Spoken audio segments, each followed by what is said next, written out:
Shembja e lotit 3 të rrugës Qukës, Qaf-Ploq, vetëm një muaj pas inaugurimit, ka rikthyer në vëmendje një histori të gjatë abuzimesh dhe rritjesh të pajustifikuara kostosh. Segmenti 9.5 km, i konsideruar më i kushtueshmi, u ndërtua nga kompania saudite Raufed Al Torok në bashkëpunim me firmën shqiptare 2T, e cila kontrollohet nga vëllai i kryebashkiakut të Tepelenës, Gramos Sako. Të dyja kompanitë përfituan rreth $75 milion, duke dyfishuar pothuajse buxhetin fillestar të parashikuar për këtë pjesë të rrugës. Pronari i 2T, Artan Sako, i përfshirë në disa hetime të SPAK, prej kohësh është zhvendosur në Londër, ndërsa qytetarët shqiptar sot përballen me kostot e një rruge së shkatëruar menjëherë pas rreshjeve të para.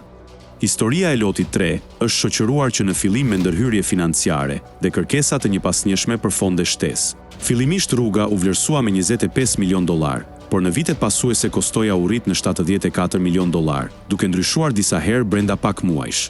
Shtesat u justifikuan me nevojën për stabilizimin e skarpatave. Ironikisht pikërisht ato skarpata u shembën të para. Kontrolli i lartë i shtetit e kishte paralajmëruar shembjen. Në raportin e tij, ai theksonte mangësi serioze në projektim, mungesë drenazhesh, gabime në llogaritjen e shtresave rrugore dhe përdorimin e materialeve të papërshtatshme që shkriftoheshin në kontakt me ujin. Mosbatimi i rekomandimeve teknike dhe mungesa e masave mbrojtëse bën që rëshqitja të ishte vetëm çështje kohe.